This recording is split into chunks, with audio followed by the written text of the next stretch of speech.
चलिए आइए। है आवाज बढ़ाओ, ए लड़का, ए आवाज बढ़ाओ। आवाज काहे कम करके रखता है? क्या हाल चाल है? ठीक है। कल टेस्ट हुआ था, टेस्ट दिए थे, सब चीज में यस ही है।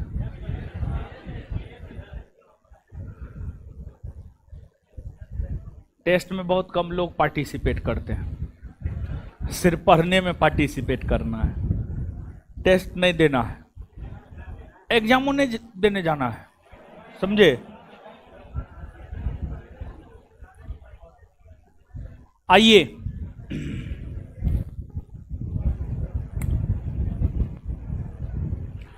क्या पढ़ रहे हैं?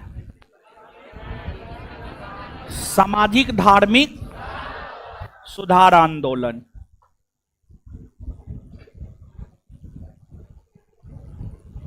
सामाजिक धार्मिक सुधार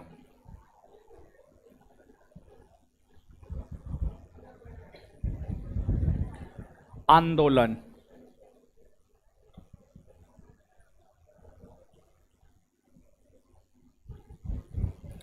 सामाजिक धार्मिक सुधार आंदोलन। लास्ट क्लास में इस चैप्टर को शुरू किए थे और जो सामाजिक धार्मिक सुधार आंदोलन है, इस आंदोलन की शुरुआत बंगाल प्रेसिडेंसी से हुई है और बंगाल प्रेसिडेंसी से इस आंदोलन की शुरुआत करने का श्रेय राजा राम मोहन राय को जाता है।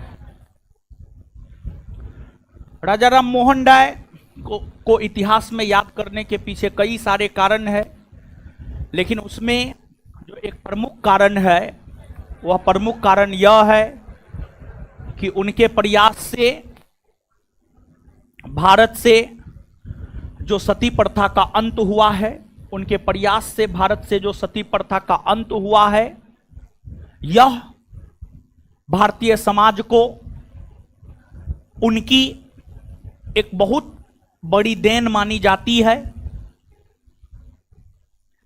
इसके अलावे राजा राम मोहन राय ने हिंदू धर्म में फैली कुप्रथाओं को लेकर भी लोगों का ध्यान आकृष्ट करवाया और बहुदेववाद के जगह एकेश्वरवाद का प्रचार प्रसार किया। उन्होंने मूर्ति पूजा का उन्होंने विरोध किया और राजा राम मोहन राय लोगों को शिक्षित करने के उद्देश्य से हिंदू कॉलेज, वेदांत कॉलेज जैसे संगठनों की स्थापना भी किए।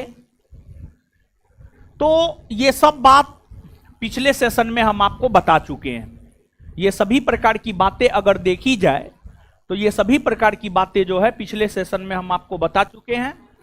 बस आज के सेशन में उन चीजों का हम आपको रिवीजन करवाए हैं और अब हम लोग जो है इन चीजों को आगे देखेंगे।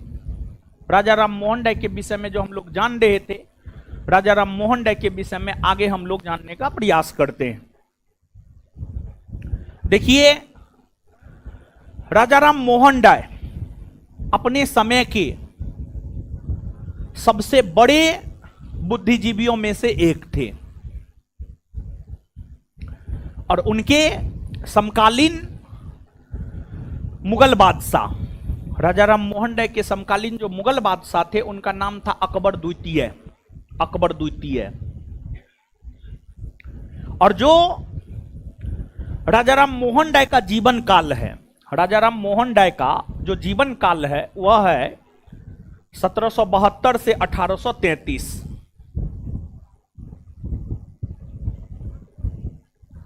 राजा राम मोहन राय,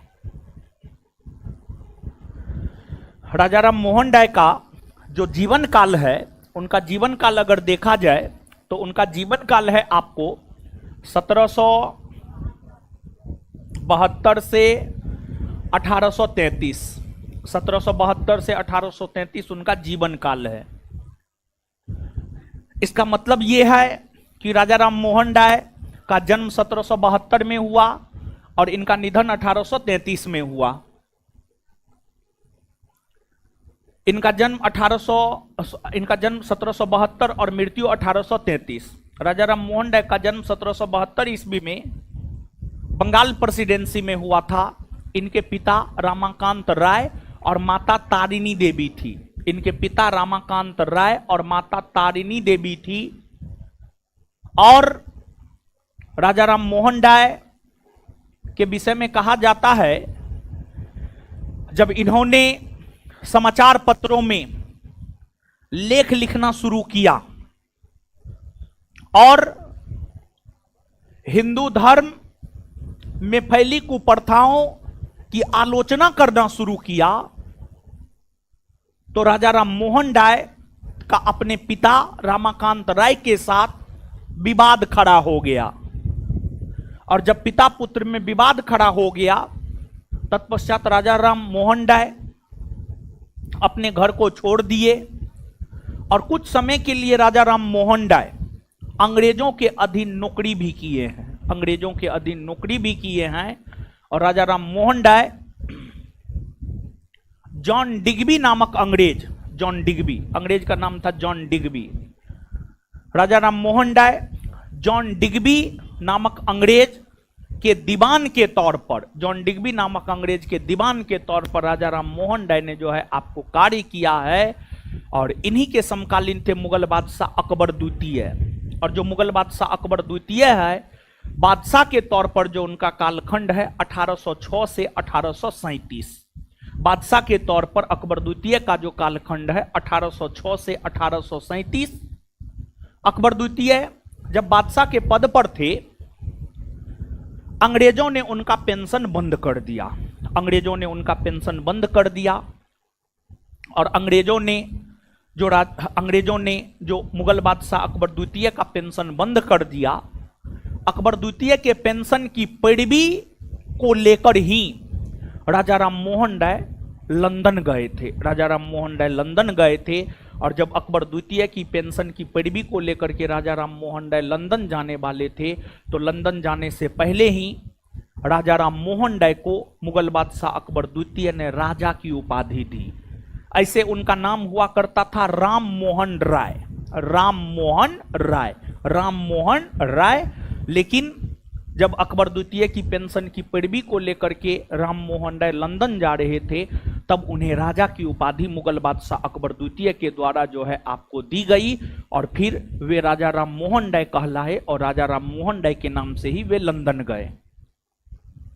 और जब वे लंदन गए, लंदन प्रवास के दौरान ही सितंबर 1833 ईस्वी में, लंदन प्रवास के दौरान ही सितंबर 1833 ईस्वी में राजा राम मोहन राय का लंदन के ब्रिस्टल नामक शहर में निधन हो गया। लंदन के ब्रिस्टल नामक शहर में निधन हो गया। मतलब राजा राम मोहन राय एक ऐसे भारतीय समाज सुधारक हुए।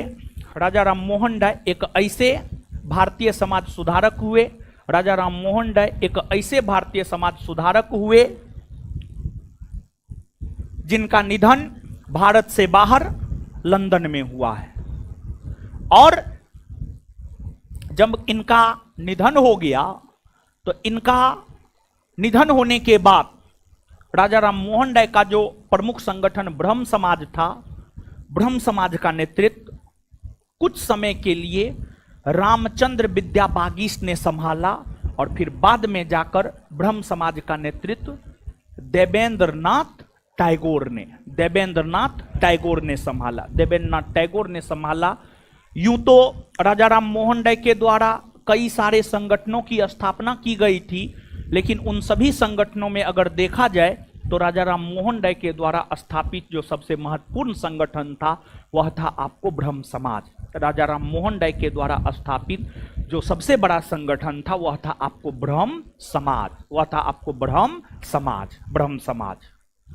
तो राजा राम मोहन राय के निधन होने के बाद भी ब्रह्म समाज आपको लंबे समय तक अस्तित्व में रहा। ब्रह्म समाज लंबे समय तक जो है आपको अस्तित्व में रहा। तो आगे ब्रह्म समाज जो लंबे समय तक अस्तित्व में रहा है उस चीज को हम लोग यहां पर समझते हैं। देखिए, जैसे एक होता है अस्थाई अध्यक्ष और एक होता है कार्यकारी अध्यक्ष। कार्यकारी अध्यक्ष मतलब अल्प समय के लिए, कुछ समय के लिए।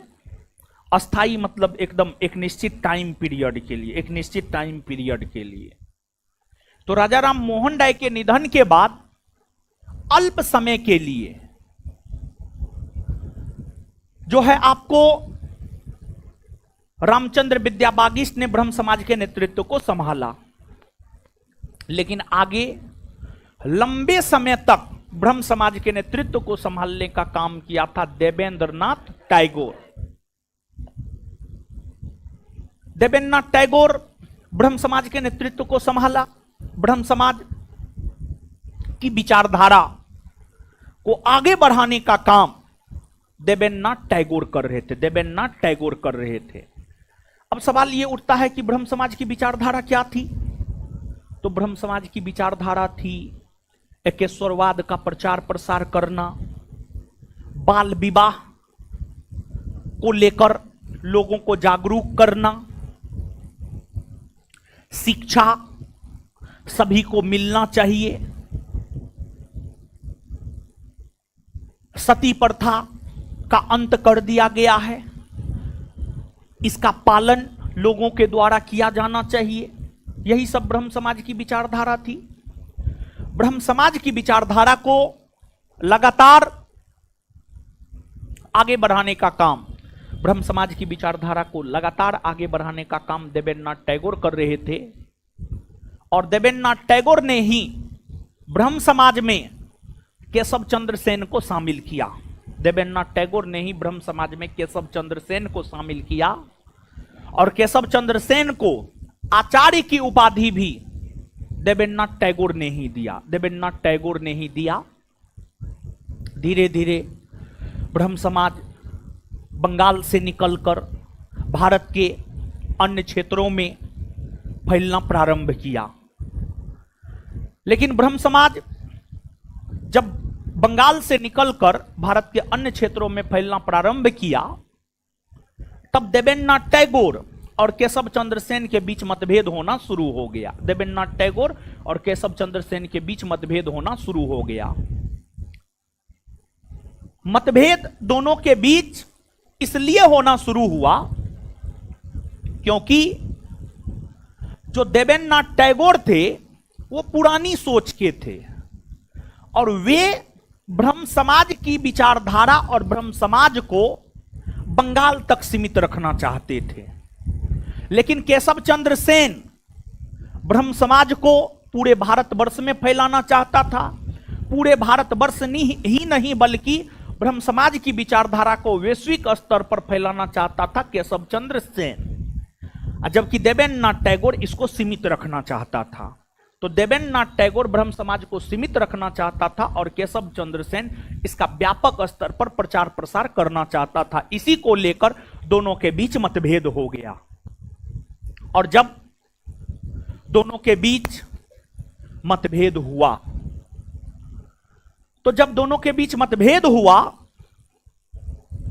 तो इस मतभेद को लेकर ही ब्रह्म समाज में विभाजन हुआ। इस मतभेद को लेकर ही ब्रह्म समाज में विभाजन हुआ और ब्रह्म समाज में पहली बार विभाजन 1866 ईस्वी में हुआ। ब्रह्म समाज की अगर हम लोग बात करें तो ब्रह्म समाज में पहली बार विभाजन हुआ 1866 में। और ब्रह्म समाज में जब पहली बार विभाजन हुआ तो दो ब्रह्म समाज बना। ब्रह्म समाज में जब पहली बार विभाजन 1866 ईस्वी में हुआ तो दो ब्रह्म समाज बना। एक बना आपको भारतीय ब्रह्म समाज, एक बना आपको भारतीय ब्रह्म समाज, और दूसरा की अगर हम लोग बात करें तो दूसरा बना आदि ब्रह्म समाज। दूसरा बना आदि ब्रह्म समाज, आदि ब्रह्म समाज। जिसमें भारतीय ब्रह्म समाज के नेतृत्वकर्ता केशव चंद्र सेन हुए। भारतीय ब्रह्म समाज के नेतृत्व करता हुए केशव चंद्र सेन, भारतीय ब्रह्म समाज के नेतृत्व करता हुए केशव चंद्र सेन। केशव चंद्र सेन भारतीय ब्रह्म समाज के नेतृत्व करता हुए, और आदि ब्रह्म समाज के नेतृत्व करता हुए देवेंद्रनाथ टैगोर। देवेंद्रनाथ टैगोर, देखिए देवेंद्रनाथ टैगोर तो ब्रह्म समाज से जुड़े हुए थे ही, ब्रह्म समाज के साथ साथ इन्होंने अपना भी एक संगठन स्थापित कर रखा था, जिसके माध्यम से भारतीय समाज में फैली कुरीतियों को लेकर लोगों का ध्यान ये आकृष्ट करवाया करते थे। इनके संगठन का नाम था तत्वबोधिनी सभा। देवेंद्रनाथ टैगोर के संगठन का नाम था तत्वबोधिनी सभा। देवेंद्रनाथ टैगोर के संगठन का नाम था तत्वबोधिनी सभा। तत्वबोधिनी सभा, और जो तत्वबोधिनी सभा है, तत्वबोधिनी सभा की स्थापना 1839 ईस्वी में, 1839 ईस्वी में तत्वबोधिनी सभा की स्थापना देवेंद्रनाथ टैगोर के द्वारा किया गया था। और तत्वबोधिनी सभा को लोकप्रिय बनाने को लेकर देवेंद्रनाथ टैगोर ने तत्वबोधिनी नामक पत्रिका भी निकाला। तत्वबोधिनी नामक पत्रिका भी निकाला। इसके बाद आगे चलकर दोबारा ब्रह्म समाज में विभाजन हुआ, और दोबारा भारतीय ब्रह्म समाज में विभाजन हुआ। देखिए हुआ क्या था, ब्रह्म समाज बाल विवाह प्रथा को लेकर भी लोगों के बीच जागरूकता फैलाने का काम कर रहा था। ब्रह्म समाज बाल विवाह प्रथा को लेकर भी लोगों के बीच जागरूकता फैलाने का काम कर रहा था। बाल विवाह प्रथा को लेकर भी लोगों के बीच जागरूकता फैलाने का काम कर रहा था ब्रह्म समाज के लोग। तो भारतीय ब्रह्म समाज के जो नेतृत्वकर्ता थे, जिनका नाम था केशव चंद्र सेन, केशव चंद्र सेन के प्रयास से ही भारत में पहली बार लड़की और लड़का के विवाह के न्यूनतम उम्र को निर्धारित करने को लेकर अंग्रेजों द्वारा एक कानून पारित किया गया 1872 ईस्वी में, जिसे नेटिव मैरिज एक्ट कहते हैं, जिसे नेटिव मैरिज एक्ट कहते हैं। तो विवाह के न्यूनतम उम्र को निर्धारित करने को लेकर, विवाह के न्यूनतम उम्र को निर्धारित करने को लेकर केशव चंद्र सेन के प्रयास से ही 1872 ईस्वी में नेटिव मैरिज एक्ट आया था। 1872 ईस्वी में नेटिव मैरिज एक्ट आया था। देखिए समझिएगा, भारतीय समाज में सती प्रथा ही बहुत बड़ी समस्या नहीं थी। भारतीय समाज में सती प्रथा के साथ साथ और भी कई सारी समस्याएं थी, और भारतीय समाज में सती प्रथा के साथ साथ जो और भी कई सारी समस्याएं थी, उन समस्याओं में एक आपको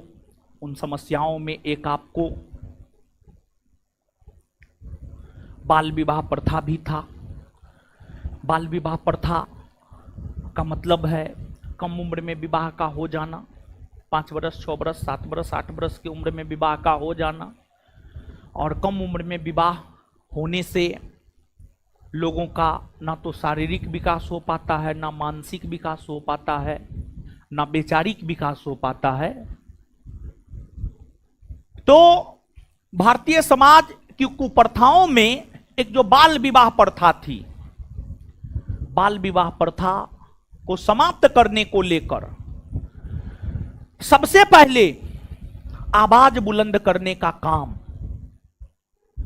व्यक्तिगत तौर पर ईश्वरचंद विद्यासागर ने किया था। व्यक्तिगत तौर पर ईश्वरचंद विद्यासागर ने किया, लेकिन ईश्वरचंद विद्यासागर विवाह के न्यूनतम उम्र को निर्धारित करने को लेकर कानून का निर्माण नहीं करवा सके। ईश्वरचंद विद्यासागर विवाह की न्यूनतम उम्र को निर्धारित करने को लेकर कानून का निर्माण नहीं करवा सके। लेकिन आगे चलकर केशव चंद्र सेन ने बाल विवाह प्रथा को लेकर अपनी बातें मुखरता से रखने का काम किया और केशव चंद्र सेन के प्रयास से ही विवाह के न्यूनतम उम्र को निर्धारित करने को लेकर 1872 ईस्वी में नेटिव मैरिज एक्ट पारित हुआ। और नेटिव मैरिज एक्ट में यह प्रावधान किया गया कि लड़की के विवाह का न्यूनतम उम्र 14 वर्ष, मतलब 14 वर्ष से कम उम्र की लड़की का विवाह नहीं होना चाहिए। 14 वर्ष या उससे अधिक उम्र की लड़की का विवाह होना चाहिए।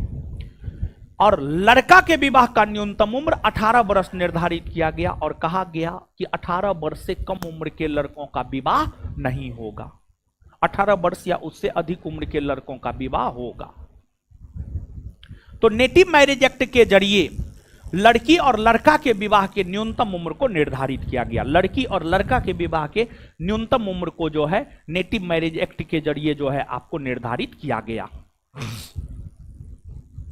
अब नेटिव मैरिज एक्ट के जरिए लड़की और लड़का के विवाह की न्यूनतम उम्र को निर्धारित कर दिया गया, कानून बन गया। लेकिन इस कानून का विरोध केशव चंद्र सेन ने ही कर दिया। केशव चंद्र सेन ने इस कानून का विरोध कैसे किया? तो केशव चंद्र सेन अपनी बेटी, अपनी मात्र 13 वर्षीय बेटी, केशव चंद्र सेन अपनी 13 वर्षीय बेटी का विवाह बंगाल के कूच बिहार के राजकुमार से किया। बंगाल में एक क्षेत्र आता है कूच बिहार, बंगाल के कूच बिहार के राजकुमार से केशव चंद्र सेन ने अपनी 13 वर्षीय बेटी का विवाह किया, जबकि लड़की के विवाह का न्यूनतम उम्र है 14 वर्ष। 14 वर्ष से कम उम्र 13 वर्ष में ही केशव चंद्र सेन अपनी बेटी का विवाह कर दिए। अर्थात उन्होंने जो नेटिव मैरिज एक्ट पारित करवाया, जिसके तहत लड़की के विवाह का न्यूनतम उम्र 14 वर्ष था, वह उसका उल्लंघन जो है आपको केशव चंद्र सेन ने ही कर दिया। और जब केशव चंद्र सेन ने नेटिव मैरिज एक्ट का उल्लंघन किया तो इसी को लेकर भारतीय ब्रह्म समाज में विभाजन हुआ। इसी को लेकर भारतीय ब्रह्म समाज में विभाजन हुआ। और जब भारतीय ब्रह्म समाज में विभाजन हुआ तो एक नया ब्रह्म समाज बना जिसे कहा गया साधारण ब्रह्म समाज। एक नया ब्रह्म समाज बना जिसे कहा गया साधारण ब्रह्म समाज। साधारण ब्रह्म समाज और भारतीय ब्रह्म समाज में विभाजन 1878 में हुआ। भारतीय ब्रह्म समाज में विभाजन 1878 में हुआ और एक नया ब्रह्म समाज साधारण ब्रह्म समाज बना। और साधारण ब्रह्म समाज का संस्थापक माना जाता है आनंद मोहन बोस को। आनंद मोहन बोस को। तो इस प्रकार ब्रह्म समाज की अगर हम लोग बात करें तो उसमें पहली बार विभाजन 1866 में और ब्रह्म समाज में दूसरी बार विभाजन 1878 में। इसके बाद आप यहीं पर नेटिव मैरिज एक्ट को जाने हैं। यहीं पर जो है आप सम्मति आयु अधिनियम, सम्मति आयु अधिनियम या सहमति आयु अधिनियम,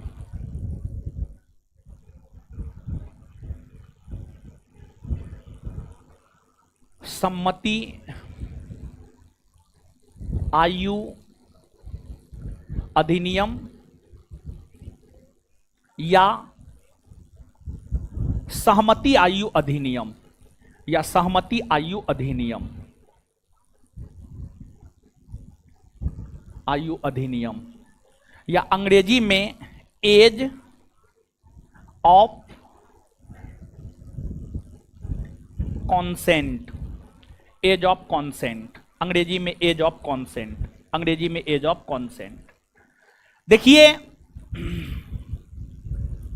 जो सम्मति आयु अधिनियम या सहमति आयु अधिनियम या अंग्रेजी में एज ऑफ कॉन्सेंट है, यह पारसी समाज सुधारक, एक पारसी समाज सुधारक हुआ करते थे, उनका नाम था बहराम जी मालावाड़ी। बहराम जी मालावाड़ी, बहराम जी मालावाड़ी।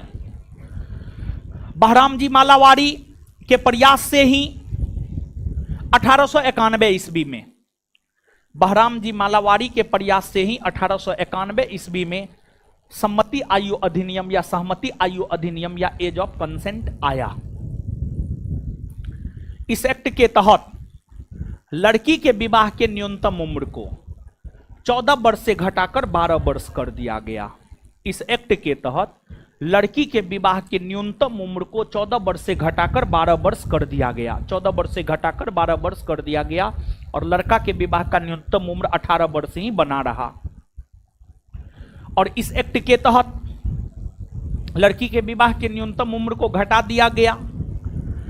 इस एक्ट के तहत जो लड़की के विवाह के न्यूनतम उम्र को घटा दिया गया, इसी वजह से बाल गंगाधर तिलक ने इस एक्ट का विरोध किया। बाल गंगाधर तिलक ने इस एक्ट का विरोध किया।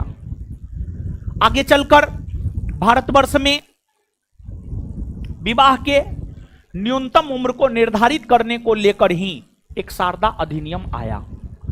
भारतवर्ष में विवाह के न्यूनतम उम्र को निर्धारित करने को लेकर ही शारदा अधिनियम आया। शारदा अधिनियम आया।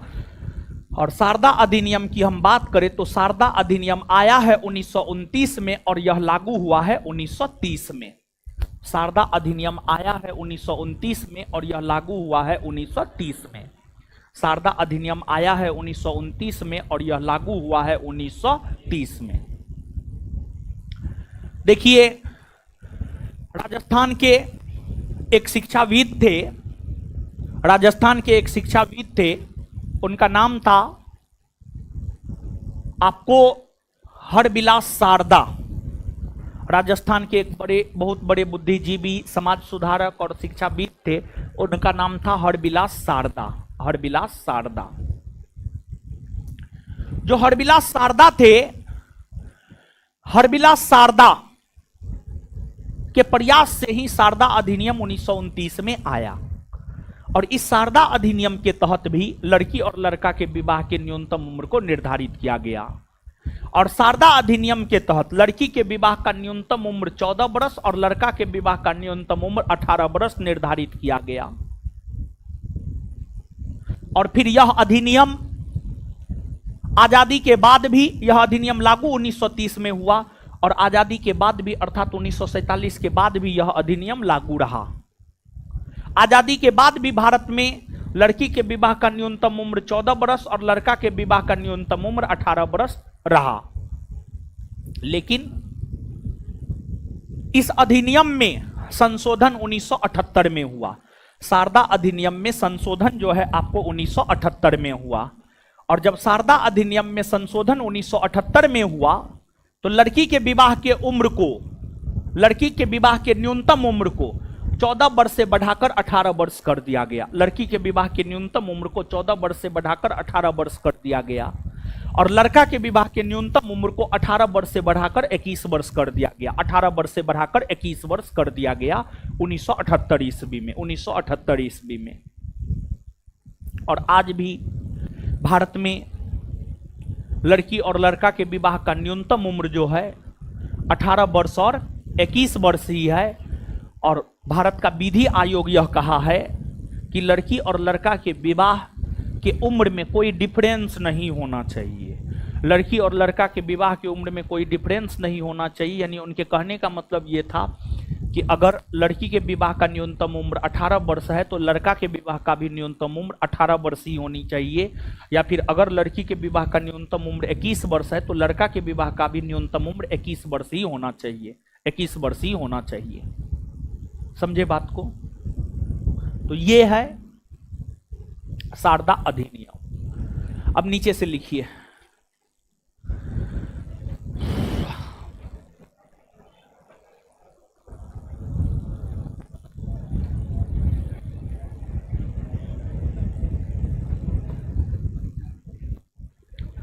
नीचे से लिखिएगा।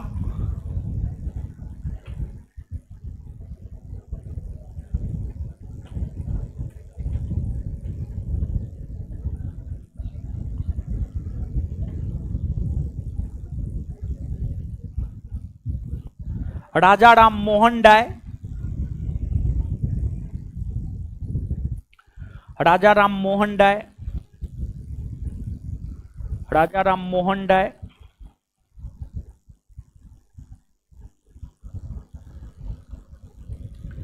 मुगल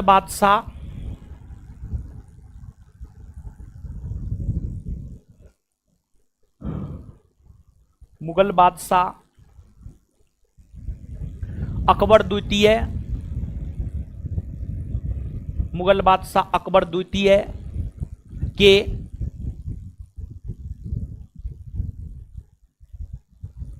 समकालीन थे, अकबर द्वितीय के समकालीन थे। अकबर द्वितीय ने ही राम मोहन राय को राजा की उपाधि प्रदान किया।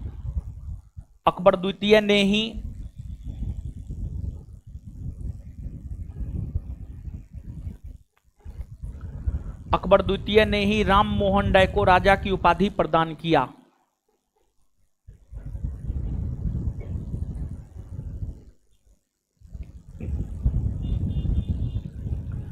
अकबर द्वितीय ने ही राम मोहन राय को राजा की उपाधि प्रदान किया।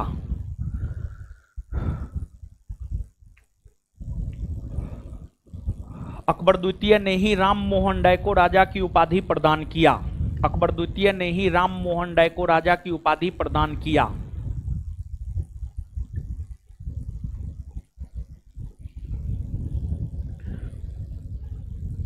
Full stop. राजा राम मोहन राय का जन्म 1772 ईस्वी में। नेक्स्ट पॉइंट, अगला पॉइंट नेक्स्ट पॉइंट लिखिएगा। राजा राम मोहन राय का जन्म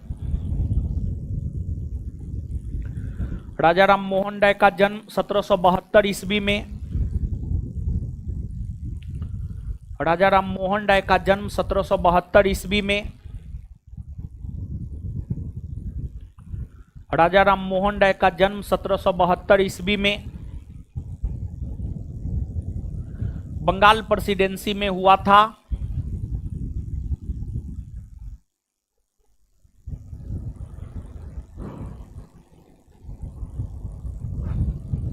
बंगाल प्रेसिडेंसी में हुआ था।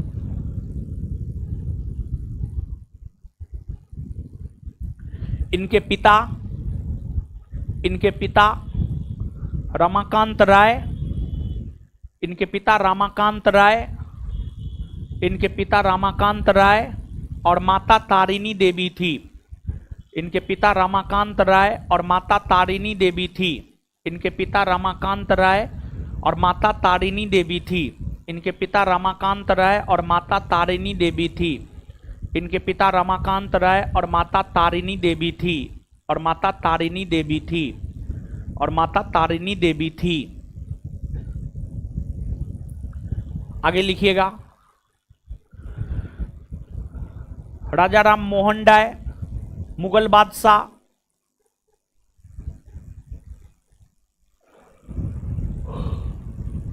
राजा राम मोहन राय मुगल बादशाह, राजा राम मोहन राय मुगल बादशाह अकबर द्वितीय,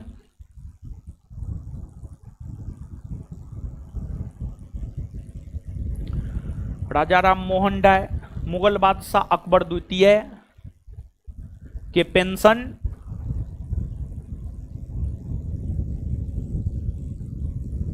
की पैरवी को लेकर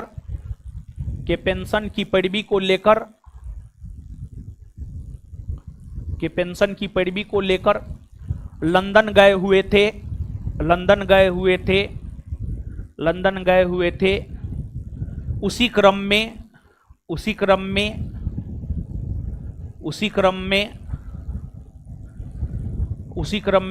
सितंबर 1833 ईस्वी में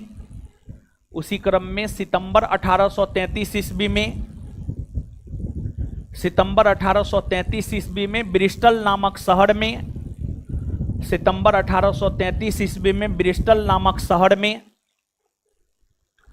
सितंबर 1833 ईस्वी में ब्रिस्टल नामक शहर में सितंबर 1833 ईस्वी में ब्रिस्टल नामक शहर में राजा राम मोहन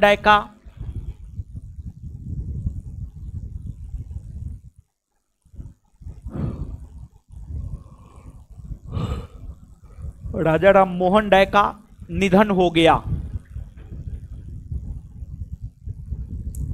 राजा राम मोहन राय का निधन हो गया। राजा राम मोहन राय का निधन हो गया। राजा राम मोहन राय का निधन हो गया। नेक्स्ट पॉइंट,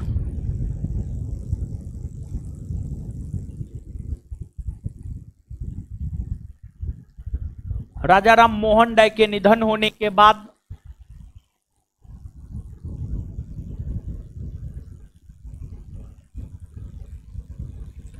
राजा राम मोहन राय के निधन होने के बाद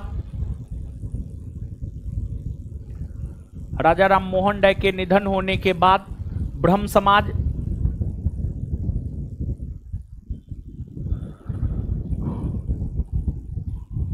राजा राम मोहन राय के निधन होने के बाद ब्रह्म समाज के नेतृत्व को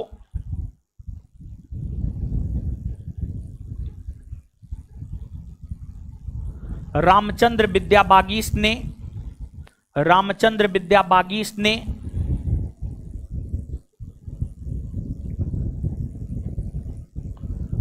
रामचंद्र विद्या बागीश ने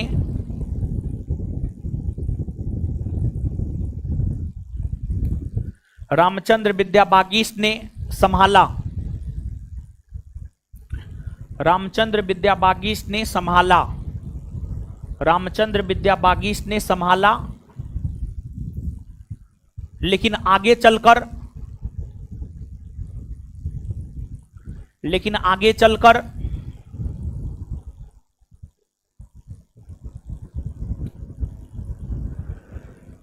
लेकिन आगे चलकर ब्रह्म समाज के नेतृत्व को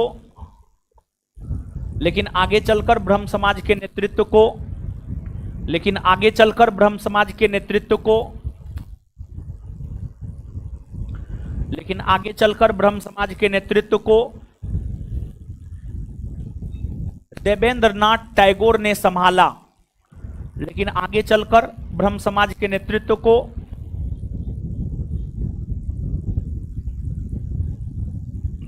लेकिन आगे चलकर ब्रह्म समाज के नेतृत्व को देवेंद्रनाथ टैगोर ने संभाला। लेकिन आगे चलकर ब्रह्म समाज के नेतृत्व को देवेंद्रनाथ टैगोर ने संभाला। देवेंद्रनाथ टैगोर ने संभाला। नेक्स्ट पॉइंट,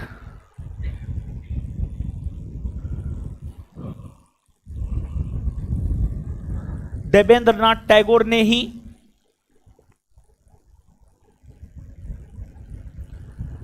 देवेंद्रनाथ टैगोर ने ही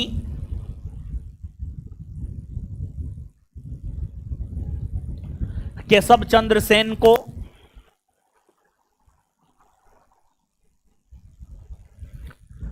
देवेंद्रनाथ टैगोर ने ही केशव चंद्र सेन को देवेंद्रनाथ टैगोर ने ही केशव चंद्र सेन को ब्रह्म समाज में शामिल किया। देवेंद्रनाथ टैगोर ने ही केशव चंद्र सेन को ब्रह्म समाज में शामिल किया। ब्रह्म समाज में शामिल किया। ब्रह्म समाज में शामिल किया और उन्हें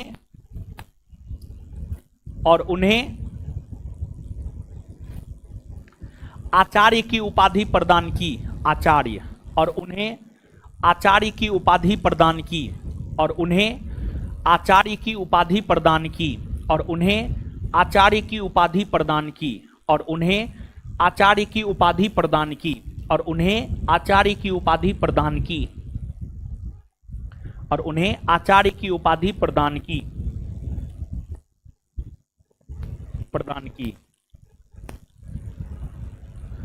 नेक्स्ट पॉइंट, देवेंद्रनाथ टैगोर ने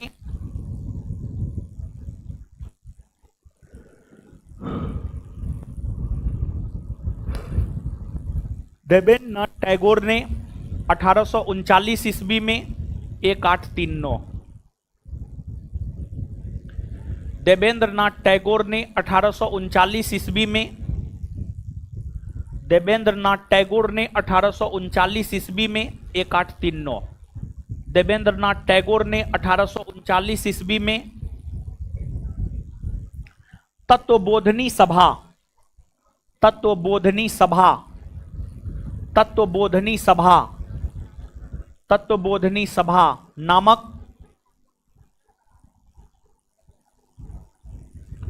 तत्वबोधिनी सभा नामक संगठन की स्थापना किया। तत्वबोधिनी सभा नामक संगठन की स्थापना किया। तत्वबोधिनी सभा नामक संगठन की स्थापना किया। तत्वबोधिनी सभा नामक संगठन की स्थापना किया। इस संगठन को लोकप्रिय बनाने के लिए उन्होंने इस संगठन को लोकप्रिय बनाने के लिए उन्होंने इस संगठन को लोकप्रिय बनाने के लिए उन्होंने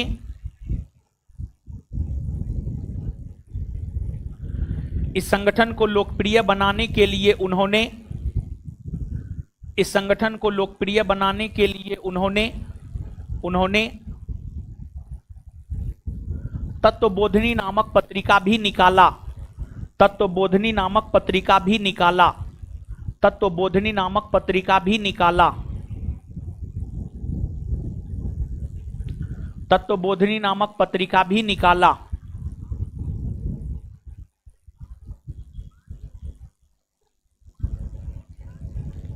नेक्स्ट पॉइंट, देवेंद्रनाथ टैगोर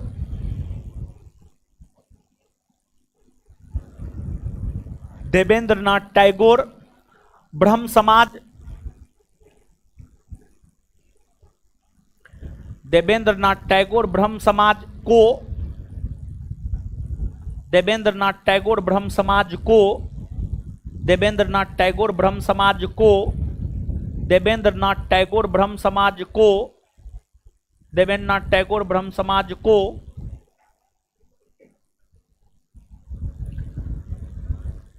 सीमित रखना चाहता था। सीमित रखना चाहता था, लेकिन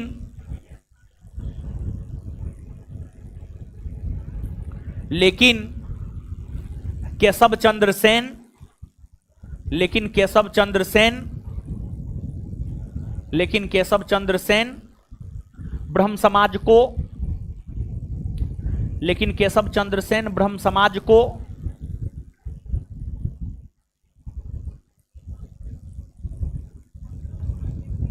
ब्रह्म समाज को विस्तारित करना चाहता था। लेकिन केशव चंद्र सेन ब्रह्म समाज को विस्तारित करना चाहता था। लेकिन केशव चंद्र सेन ब्रह्म समाज को विस्तारित करना चाहता था। लेकिन केशव चंद्र सेन ब्रह्म समाज को विस्तारित करना चाहता था। लेकिन केशव चंद्र सेन ब्रह्म समाज को विस्तारित करना चाहता था। विस्तारित करना चाहता था।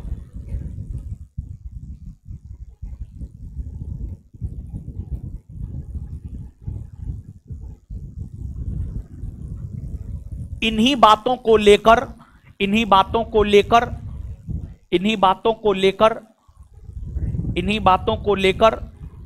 दोनों में मतभेद हो गया।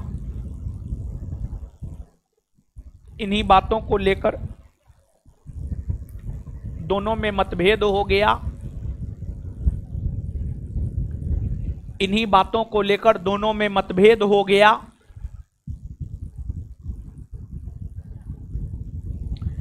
इन्हीं बातों को लेकर दोनों में मतभेद हो गया। दोनों में मतभेद हो गया। और फिर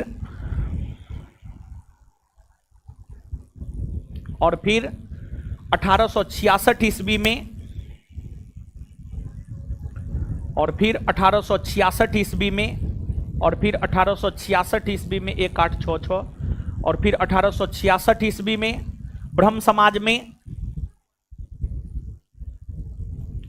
और फिर 1866 ईस्वी में ब्रह्म समाज में और फिर 1866 ईस्वी में ब्रह्म समाज में पहली बार फूट पड़ गई।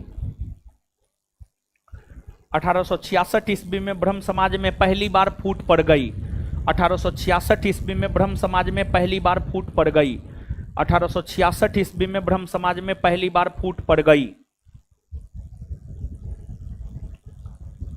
ब्रह्म समाज दो भागों में विभक्त हो गया। फूट पड़ गई, फुल स्टॉप। उसी में ब्रह्म समाज दो भागों में विभक्त हो गया। ब्रह्म समाज दो भागों में विभक्त हो गया। ब्रह्म समाज दो भागों में विभक्त हो गया, जिसमें एक भारतीय ब्रह्म समाज,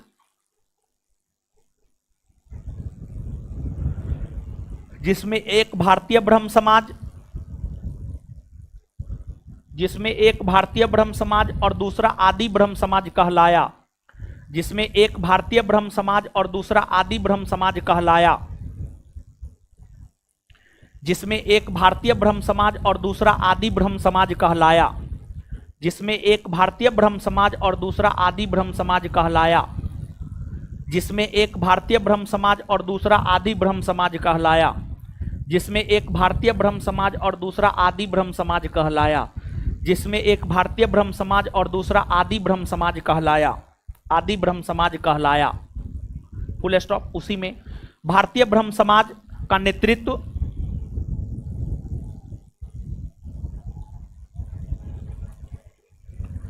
भारतीय ब्रह्म समाज का नेतृत्व भारतीय ब्रह्म समाज का नेतृत्व भारतीय ब्रह्म समाज का नेतृत्व भारतीय ब्रह्म समाज का नेतृत्व केशव चंद्र सेन कर रहे थे। भारतीय ब्रह्म समाज का नेतृत्व केशव चंद्र सेन कर रहे थे। भारतीय ब्रह्म समाज का नेतृत्व केशव चंद्र सेन कर रहे थे। तो वहीं आदि ब्रह्म समाज का नेतृत्व आदि ब्रह्म समाज का नेतृत्व देवेंद्र नाथ टैगोर कर रहे थे।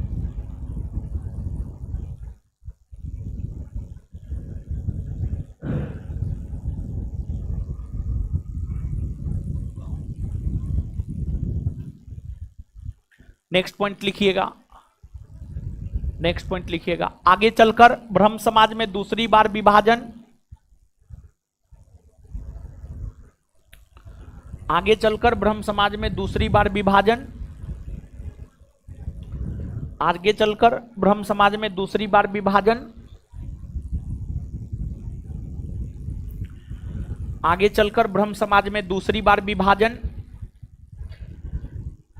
आगे चलकर ब्रह्म समाज में दूसरी बार विभाजन आगे चलकर ब्रह्म समाज में दूसरी बार विभाजन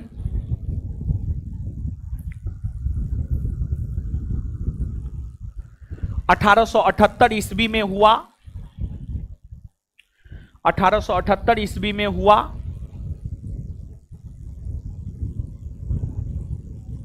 और फिर साधारण ब्रह्म समाज अस्तित्व में आया। और फिर साधारण ब्रह्म समाज अस्तित्व में आया।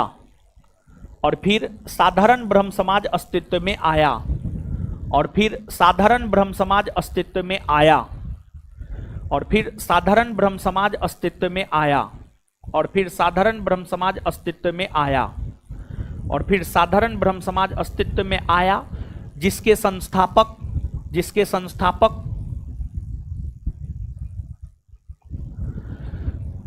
आनंद मोहन बोस, जिसके संस्थापक आनंद मोहन बोस को माना जाता है, जिसके संस्थापक आनंद मोहन बोस को माना जाता है।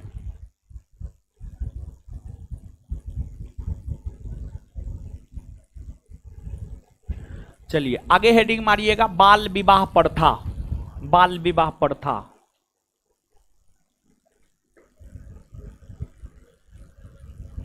बाल विवाह प्रथा।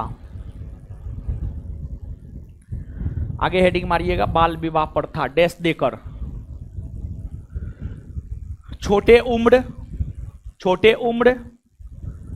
उम्र जैसे 5 बरस 8 बरस, छोटे उम्र जैसे 5 बरस, 8 बरस, 10 वर्ष। छोटे उम्र जैसे 5 बरस, 8 बरस, 10 बरस में लड़की और लड़का का विवाह हो जाना, लड़की और लड़का का विवाह हो जाना, लड़की और लड़का का विवाह हो जाना, लड़की और लड़का का विवाह हो जाना ही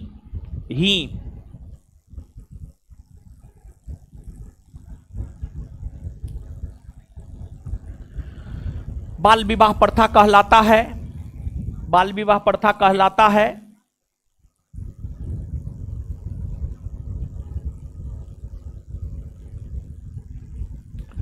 बाल विवाह प्रथा कहलाता है। इसके कारण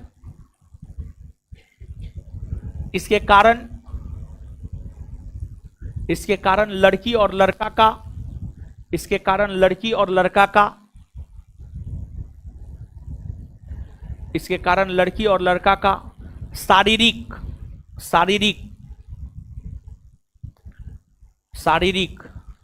और मानसिक विकास नहीं हो पाता है। शारीरिक और मानसिक विकास नहीं हो पाता है।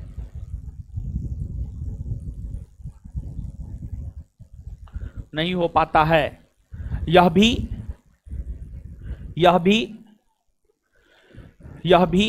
अपने आप में, यह भी अपने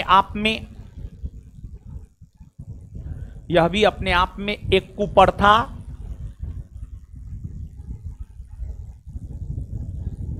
यह भी अपने आप में एक कुप्रथा ही है।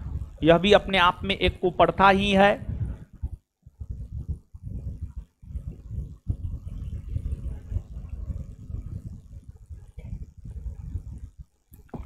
इस प्रथा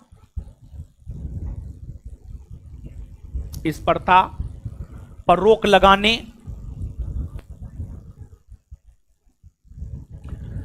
इस प्रथा पर रोक लगाने और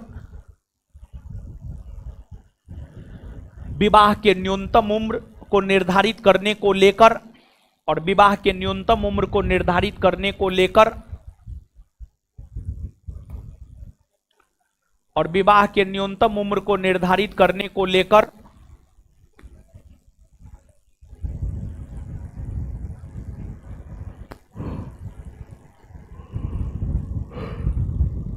और विवाह के न्यूनतम उम्र को निर्धारित करने को लेकर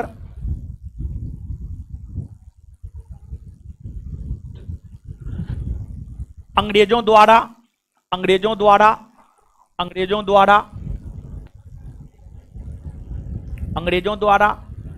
कुछ एक्ट पारित किए गए हैं।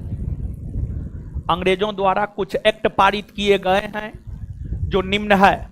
अंग्रेजों द्वारा कुछ एक्ट पारित किए गए हैं जो निम्न है। अंग्रेजों द्वारा कुछ एक्ट पारित किए गए हैं जो निम्न है, जो निम्न है। एक नंबर में नेटिव मैरिज एक्ट, एक नंबर में native marriage act, native marriage act, एक नंबर में नेटिव मैरिज एक्ट।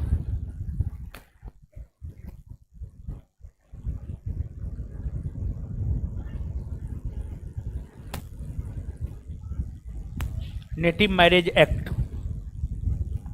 डैश दे करके भारतीय समाज सुधारक,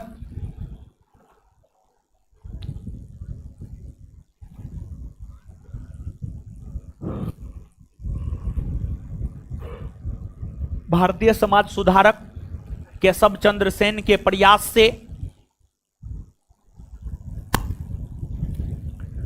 भारतीय समाज सुधारक केशव चंद्र सेन के प्रयास से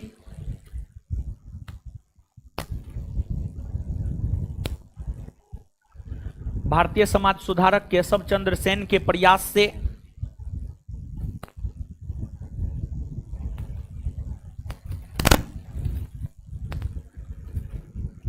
1872 ईस्वी में 1872 ईस्वी में 1872 ईस्वी में यह एक्ट पारित हुआ। 1872 ईस्वी में यह एक्ट पारित हुआ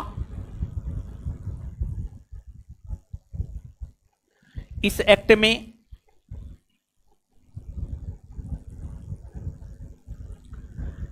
में लड़की के विवाह का न्यूनतम उम्र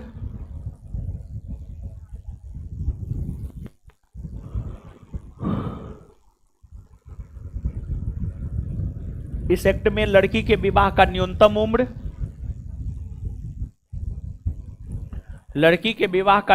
उम्र 14 वर्ष 14 वर्ष और लड़का के विवाह का न्यूनतम उम्र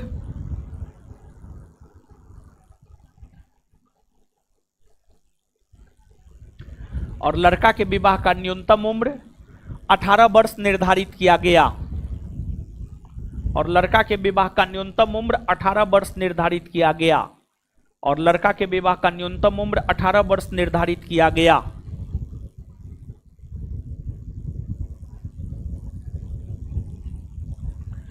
इस एक्ट का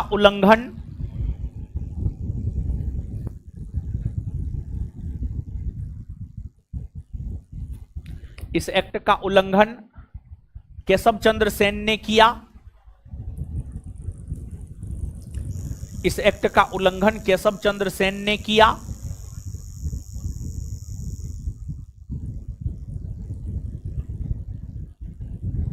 उन्होंने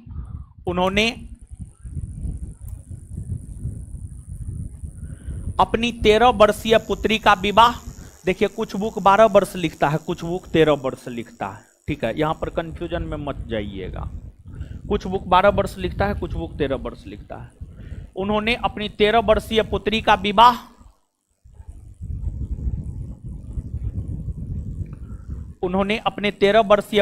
विवाह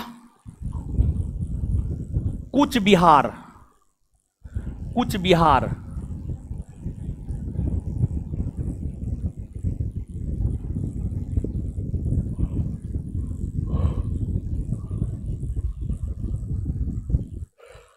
उन्होंने अपने 13 वर्षीय पुत्री का विवाह कूच बिहार के राजकुमार से किया।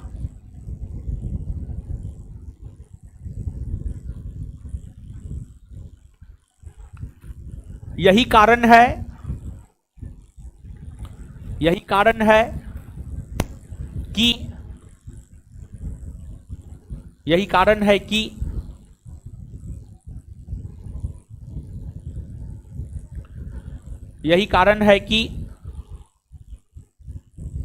कारण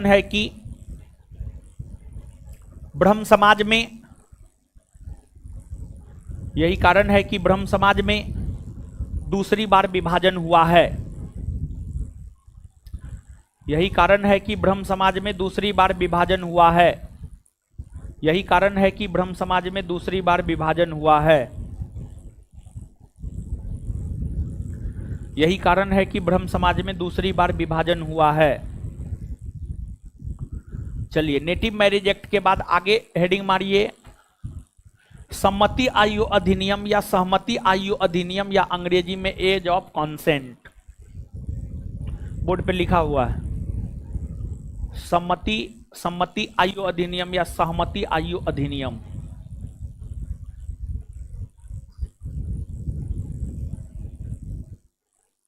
हेडिंग मारिए।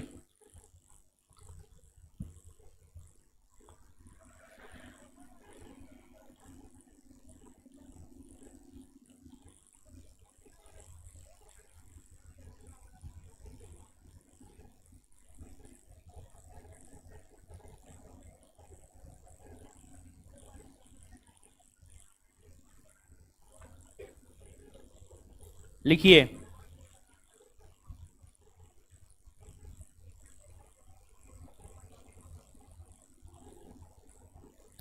महाराष्ट्र के समाज सुधारक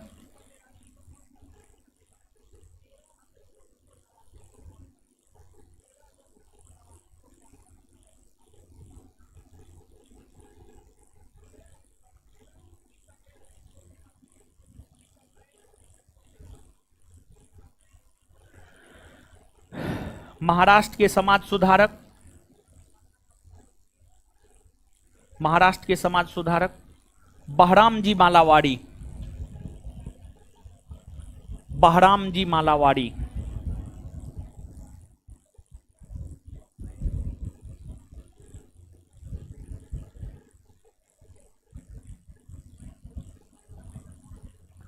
महाराष्ट्र के समाज सुधारक बहराम जी मालावाड़ी के प्रयास से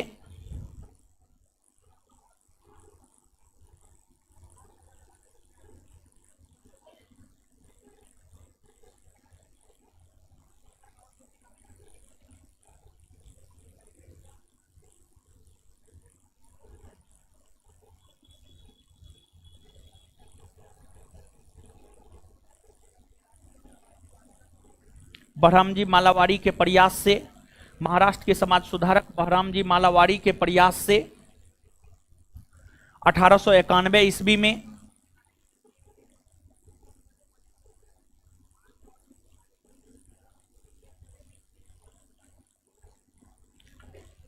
यह एक्ट पारित हुआ।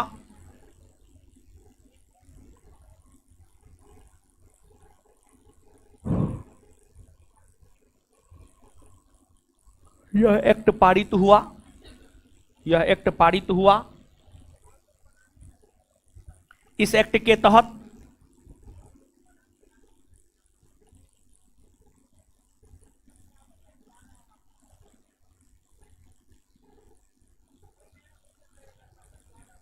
लड़की के विवाह के न्यूनतम उम्र को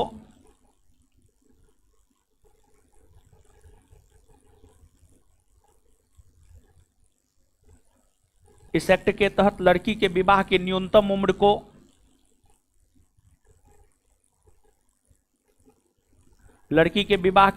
उम्र को 14 वर्ष से घटाकर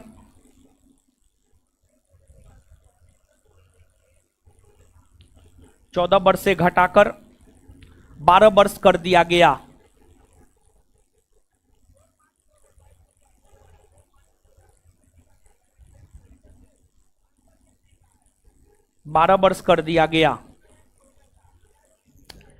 जिस कारण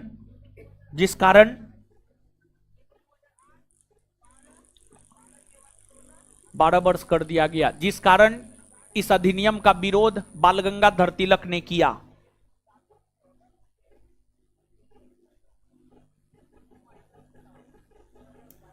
जिस कारण इस अधिनियम का विरोध बाल गंगाधर तिलक ने किया।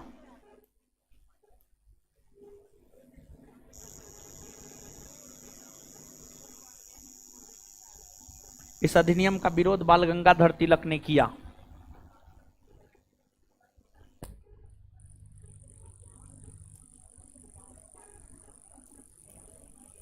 बाल गंगाधर तिलक ने किया।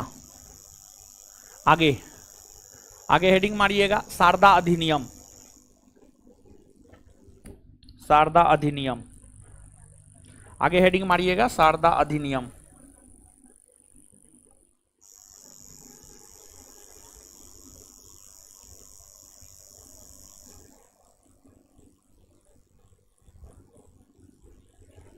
शारदा अधिनियम। राजस्थान के समाज सुधारक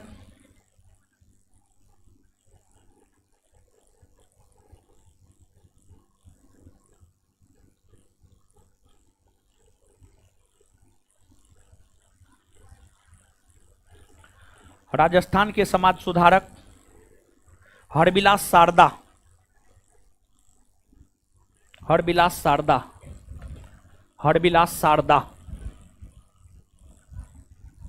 लिखना पड़ेगा।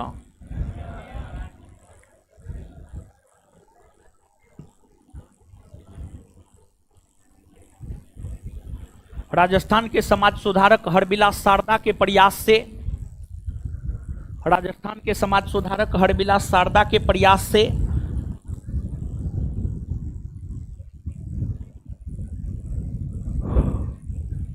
राजस्थान के समाज सुधारक हरविलास शारदा के प्रयास से यह अधिनियम 1929 ईस्वी में पारित हुआ। यह अधिनियम 1929 ईस्वी में पारित हुआ। यह अधिनियम 1929 ईस्वी में पारित हुआ। पारित हुआ।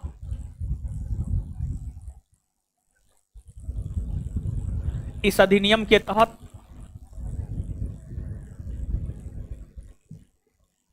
इस अधिनियम के तहत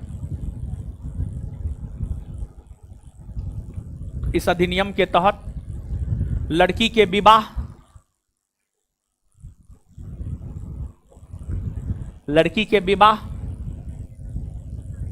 का न्यूनतम उम्र लड़की के विवाह का न्यूनतम उम्र 14 वर्ष और लड़का के विवाह का न्यूनतम उम्र 18 वर्ष निर्धारित किया गया। और लड़का के विवाह का न्यूनतम उम्र 18 वर्ष निर्धारित किया गया। और लड़का के विवाह का न्यूनतम उम्र 18 वर्ष निर्धारित किया गया। और लड़का के विवाह का न्यूनतम उम्र 18 वर्ष निर्धारित किया गया। यह अधिनियम लागू 1 अप्रैल 1930 ईस्वी से हुआ है। यह अधिनियम लागू 1 अप्रैल 1930 ईस्वी से हुआ है। यह अधिनियम लागू 1 अप्रैल 1930 ईस्वी से हुआ है। यह अधिनियम लागू 1 अप्रैल 1930 ईस्वी से हुआ है।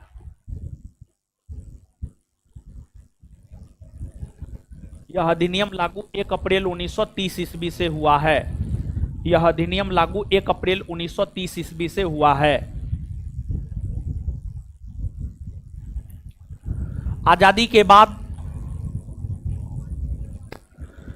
आजादी के बाद इस अधिनियम में संशोधन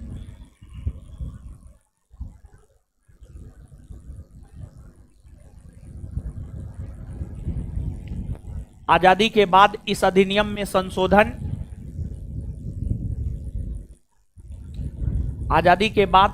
अधिनियम में संशोधन 1978 ईस्वी में आजादी के बाद इस अधिनियम में संशोधन 1978 ईस्वी में हुए हैं। आजादी के बाद इस अधिनियम में संशोधन 1978 ईस्वी में हुए हैं, जिसके तहत लड़की के विवाह के उम्र को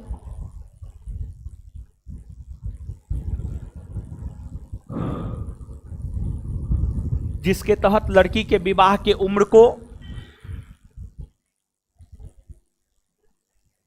14 वर्ष से बढ़ाकर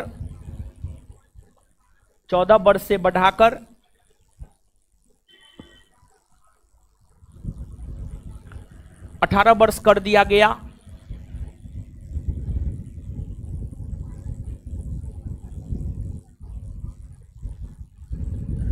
18 वर्ष कर दिया गया और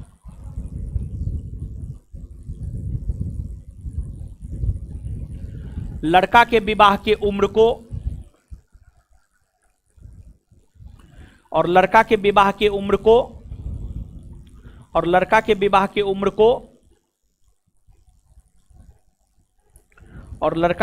के उम्र को 18 वर्ष से बढ़ाकर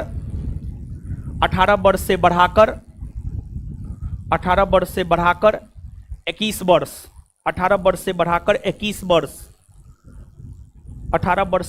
21 वर्ष कर दिया गया।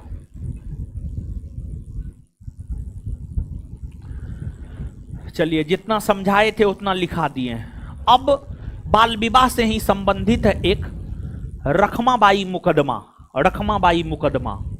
तो रखमाबाई मुकदमा क्या है, इस बात को हम लोग समझते हैं। और रखमाबाई मुकदमा से जो है प्रश्न पूछ भी दिया गया है। तो रखमाबाई मुकदमा को जो है हम लोग थोड़ा सा समझते हैं। आइए बोर्ड पे। बाल विवाह से ही संबंधित यह मुकदमा है, तो इसी वजह से यहीं पर समझना ज्यादा बेटर है। रखमाबाई मुकदमा यानी केस। यह केस 1884-85 से 1884-85 ईस्वी में आया है, उसी से संबंधित है रखमाबाई मुकदमा 1884। देखिए, रखमाबाई का नाम भारत के प्रारंभिक डॉक्टरों में लिया जाता, भारत के प्रारंभिक महिला डॉक्टरों में लिया जाता है। रखमाबाई का नाम भारत के प्रारंभिक महिला डॉक्टरों में लिया जाता है। एक प्रकार से कहिए महिला डॉक्टर थी ये। रखमाबाई का विवाह 10 वर्ष समथिंग माह या 11 वर्ष मान लीजिए, रखमाबाई का विवाह 10-11 वर्ष के उम्र में हुआ। रखमाबाई का विवाह कम उम्र में दादाजी भिखाजी के साथ हुआ। व्यक्ति का नाम था दादाजी भिखाजी। रखमाबाई महिला का नाम है और इनका विवाह दादाजी भिखाजी के साथ हुआ, मतलब इनके पति का नाम था दादाजी भिखाजी। दादाजी भिखाजी, भिखाजी इनके पति का नाम था। रखमाबाई का विवाह जब कम उम्र में दादाजी भिखाजी के साथ हुआ तो रखमाबाई अपने ससुराल नहीं गई, बल्कि अपने मायके में ही अपने मां के साथ रही। उस समय होता क्या था, उस समय मतलब आज से अगर आप 2000 ईस्वी से पहले अगर आप चले जाएंगे, 2000 ईस्वी से पहले अगर आप चले जाएंगे तो 2000 ईस्वी से पहले भी 1999, 1998, 1997, 2000 ईस्वी से पहले भी अगर आप चले जाएंगे, शादी होता था पहले, और शादी के बाद, शादी के 1 साल बाद या 2 साल बाद आपको हम लोग के तरफ कहा जाता है दुरागमन होता था। दुरागमन, समझ गए? और उसमें होता क्या था कि फिर से लड़का पक्ष वाला लड़का के साथ, कुछ बाराती के साथ लड़की के घर जाता था और एक दिन संभवतः रहता था और फिर उधर से जो है अगले दिन वापस लौट जाता था। और उसमें लड़की के पिता लड़की को सामान देता था, मुख्य तौर पर रहने के लिए, जैसे पलंग हो गया, जैसे आपको जो भी है सामान, ये होता था। तो शुरू में तो दादाजी भिखाजी को यह लगा कि शादी हुआ है, कुछ दिन के बाद आ ही जाएगी, लेकिन कई वर्ष गुजर गए और रखमाबाई दादाजी भिखाजी के पास नहीं गई और जाने से इनकार कर दी, मना कर दी। तो दादाजी भिखाजी अपनी पत्नी रखमाबाई पर केस कर दिए। हल्ला मत कीजिए, फिर नहीं समझाएंगे हम। आप गूगल पे सर्च मारिएगा रखमाबाई मुकदमा और देखिएगा क्वेश्चन मिल जाएगा, पूछा हुआ क्वेश्चन है, समझिए आराम से, और नहीं तो हल्ले करते रहिए, समझे? तो रखमाबाई का विवाह जब दादाजी भिखाजी के साथ काफी कम उम्र में हुआ तो रखमाबाई अपने मां के पास ही रही और ये अपने हस्बैंड के पास नहीं गई। कई वर्ष गुजरने के बाद जब रखमाबाई दादाजी भिखाजी के पास नहीं गई तो उनके पति दादाजी भिखाजी ने रखमाबाई के ऊपर मुकदमा कर दिया और वही मुकदमा या वही केस कहलाता है रखमाबाई मुकदमा। इस मुकदमा की सुनवाई ब्रिटिश काल में ब्रिटिश न्यायालय में हुआ। ब्रिटिश न्यायालय ने जजमेंट दादाजी भिखाजी के पक्ष में दिया, दादाजी भिखाजी के पक्ष में दिया और न्यायालय ने यह कहा कि अगर विवाह हुआ है तो दादाजी भिखाजी को दाम्पत्य जीवन जीने का अधिकार है और इसीलिए रखमाबाई को दादाजी भिखाजी के साथ रहना पड़ेगा। तो न्यायालय ने तो निर्णय दादाजी भिखाजी के समर्थन में दिया। इसके बाद रखमाबाई ब्रिटेन के महारानी से अपील की कि उनका विवाह छोटे उम्र में हुआ है और वो अपने हस्बैंड के साथ नहीं रहना चाहती है, उनके विवाह को निरस्त कर दिया जाए। ब्रिटेन की महारानी विक्टोरिया स्वयं महिला थी, महिला के दर्द को वो समझती थी और फिर ब्रिटेन की महारानी ने रखमाबाई और दादाजी भिखाजी के विवाह को निरस्त कर दी, समाप्त कर दी। फिर दोनों अपना अलग अलग रहने लगा। जब विवाह ही निरस्त हो गया तो फिर दोनों अलग अलग हो गया और फिर यही मुकदमा रखमाबाई मुकदमा ही 1891 के सम्मति आयु अधिनियम या सहमति आयु अधिनियम या एज ऑफ कंसेंट का आधार बना और इसी मुकदमा के वजह से 1891 ईस्वी में जब सहमति आयु अधिनियम पारित हुआ तो लड़की के विवाह के उम्र को थोड़ा कम कर दिया गया, 14 से घटाकर 12 कर दिया गया, 14 वर्ष से घटाकर 12 वर्ष कर दिया गया। यही अधिनियम 1891 के सम्मति आयु अधिनियम या सहमति आयु अधिनियम का एक आधार बना है। क्या बना है? आधार। तो नीचे से हेडिंग मारिएगा, रखमाबाई मुकदमा 1884।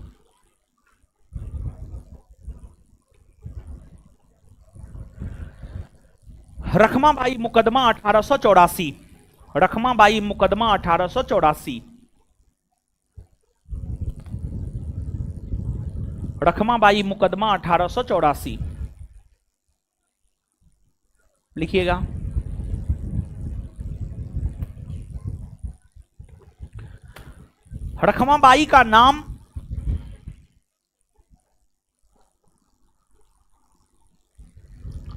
रखमाबाई का नाम ब्रिटिश काल के दौरान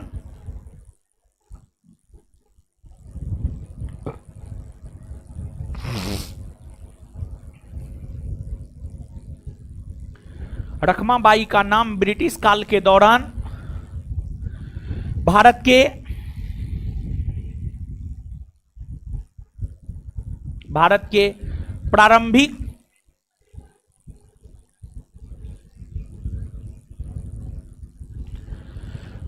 के प्रारंभिक महिला डॉक्टरों में लिया जाता है।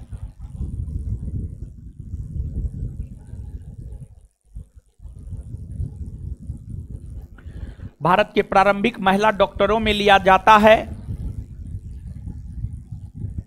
इनका विवाह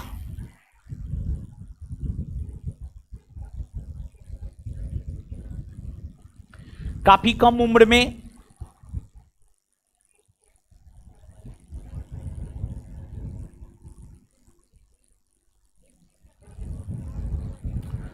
दादाजी भिखाजी के साथ, इनका विवाह काफी कम उम्र में दादाजी भिखाजी के साथ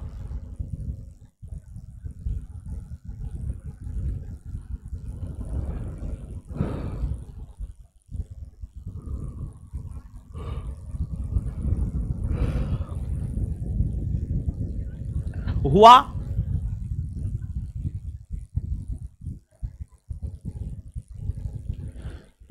रखमाबाई अपनी माता के घर रही।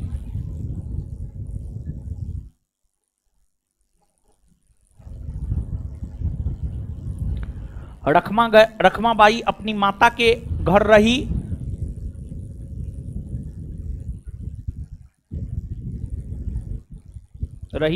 वो अपने पति के पास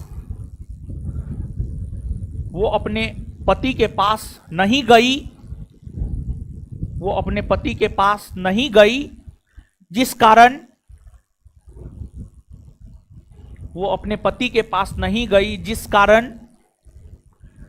कारण उनके पति दादाजी भिखाजी ने जिस कारण उनके पति दादाजी भिखाजी ने रखमाबाई पर मुकदमा कर दिया।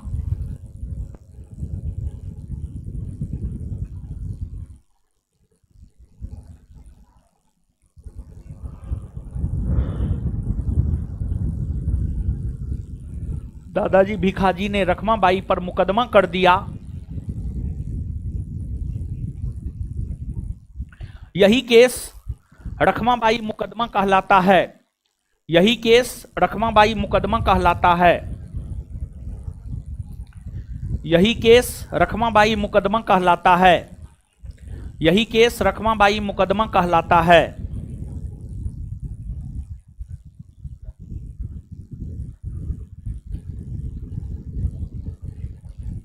रखमाबाई मुकदमा कहलाता है। इस केस में न्यायालय ने इस केस में न्यायालय ने निर्णय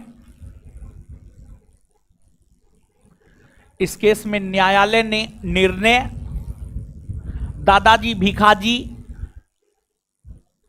इस केस में न्यायालय ने निर्णय दादाजी भिखाजी के पक्ष में दिया।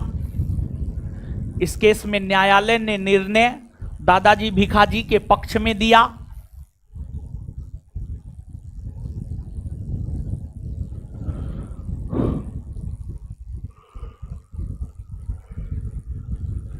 पक्ष में दिया।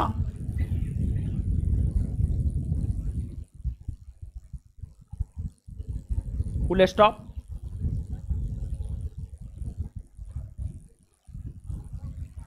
निर्णय के बाद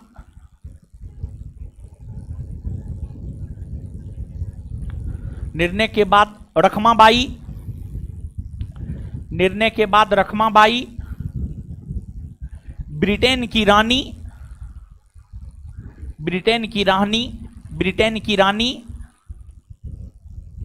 से विवाह को निरस्त करने को लेकर ब्रिटेन की रानी से विवाह को निरस्त करने को लेकर ब्रिटेन की रानी से विवाह को निरस्त करने को लेकर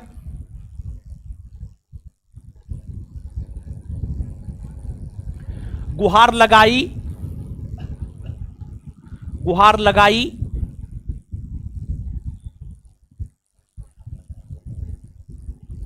और फिर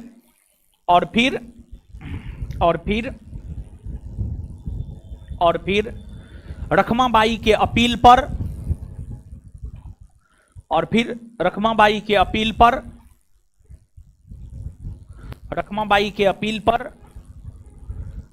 ब्रिटेन की महारानी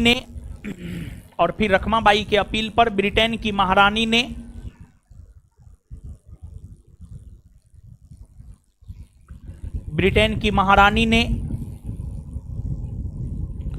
रखमाबाई और दादाजी भिखाजी के विवाह को निरस्त कर दी। ब्रिटेन की महारानी ने रखमाबाई और दादाजी भिखाजी के विवाह को निरस्त कर दी। ब्रिटेन की महारानी ने रखमाबाई और दादाजी भिखाजी के विवाह को निरस्त कर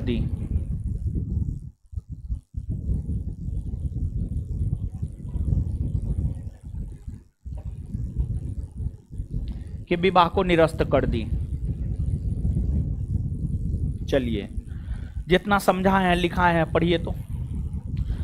जितना समझा है लिखा है पढ़िए। पढ़िए जल्दी, पढ़िए जल्दी, पढ़िए। दांत निकाल रहे हैं, पढ़िए। लड़का कहाँ गया है? लड़का रे, मुंह तोड़ देंगे हम। निकल रहा है, पढ़िए जल्दी, याद करवाएंगे। पढ़िए जल्दी। ऑनलाइन वाले लोग, आप लोग भी पढ़िए जल्दी।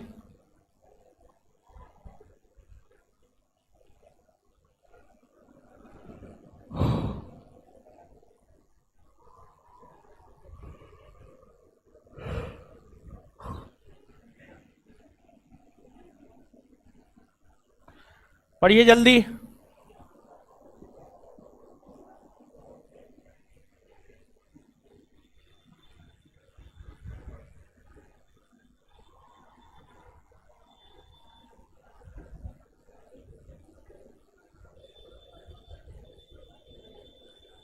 पढ़ लिए? नहीं पढ़े तो पढ़िए जल्दी, पढ़िए।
पढ़ लिए?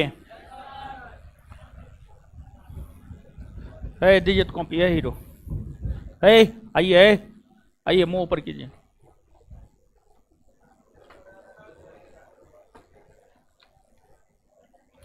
बताइए, राजा राम मोहन राय किस मुगल बादशाह के समकालीन थे? अकबर। राजा राम मोहन राय किस मुगल बादशाह के समकालीन? राजा राम मोहन राय को राजा की उपाधि किसने दी है? अकबर। राजा राम मोहन राय का जन्म कब हुआ है? 1700। उनके पिता कौन थे? रामाकांत राय। माता? कौन ऐसे भारतीय समाज सुधारक है जिनका निधन भारत से बाहर हुआ है? राजा राम। कब हुआ इनका निधन? कहां हुआ है? लंदन के। आगे बताइएगा, राजा राम मोहन राय के निधन होने के बाद ब्रह्म समाज का नेतृत्व किसने संभाला? रामचंद्र विद्या। राजा राम मोहन राय के निधन होने के बाद ब्रह्म समाज का नेतृत्व किसने संभाला? रामचंद्र विद्या बागी। आगे चलकर ब्रह्म समाज का नेतृत्व कौन संभाला? देवेंद्रनाथ टैगोर। केशव चंद्र सेन को ब्रह्म समाज में शामिल किसने किया? देवेंद्रनाथ। तत्वबोधनी सभा की स्थापना किसने किया? देवेंद्रनाथ टैगोर। देवेंद्रनाथ टैगोर ने तत्वबोधनी सभा की स्थापना कब की? तत्वबोधनी पत्रिका कौन निकाला है? देवेंद्रनाथ टैगोर। ब्रह्म समाज में पहली बार विभाजन कब हुआ है? 1800। ब्रह्म समाज में पहली बार विभाजन कब हुआ है? भारतीय ब्रह्म समाज का नेतृत्व करता कौन था? केशव चंद्र। आदि ब्रह्म समाज का नेतृत्व करता देवेंद्रनाथ। ब्रह्म समाज में दूसरी बार विभाजन कब हुआ? 1800। साधारण ब्रह्म समाज का संस्थापक किसे माना जाता? Anand Mohan. Native marriage act कब पारित हुआ है? 1800। नेटिव मैरिज एक्ट कब पारित हुआ है? किसके प्रयास से पारित हुआ है? किसके प्रयास से? किसके प्रयास से? नेटिव मैरिज एक्ट के तहत लड़की के विवाह का न्यूनतम उम्र कितना बरस, लड़का के विवाह का न्यूनतम उम्र। इस एक्ट का विरोध क्या केशव चंद्र सेन ने किया था, और यही घटना ब्रह्म समाज में दूसरी बार विभाजन का कारण बना। सम्मति आयु अधिनियम या सहमति आयु अधिनियम कब पारित हुआ है, किसके प्रयास से, बहराम जी मालाबारी। सम्मति आयु अधिनियम किसके प्रयास से पारित हुआ है, बहराम जी मालाबारी। इस अधिनियम के तहत लड़की के विवाह की उम्र को 14 वर्ष से घटाकर कितना वर्ष, 14 वर्ष से घटाकर कितना वर्ष। सम्मति आयु अधिनियम का विरोध किसने किया, बाल गंगाधर तिलक। शारदा अधिनियम कब पारित हुआ है, 1900। लागू कब हुआ है, 1900। शारदा अधिनियम के तहत लड़की के विवाह का न्यूनतम उम्र, लड़का। शारदा अधिनियम में आजादी के बाद संशोधन कब हुआ है, 1900। और इसके तहत लड़की के विवाह की न्यूनतम उम्र को 14 वर्ष से बढ़ाकर कितना किया गया, और लड़का के विवाह की उम्र को 18 से बढ़ाकर। रखमाबाई मुकदमा कब आए, इस मुकदमा का संबंध बाल विवाह प्रथा से है। इस मुकदमा का संबंध कौन प्रथा से, और दाम्पत्य जीवन के अधिकार से है। इस मुकदमा का संबंध बाल विवाह प्रथा और दाम्पत्य जीवन के अधिकार से। चलिए, इतना बात याद हो गया। इससे आगे हम लोग अगले क्लास में मिलेंगे। धन्यवाद सभी लोगों का। हमको निकलने दीजिए, तब आप लोग निकलिएगा।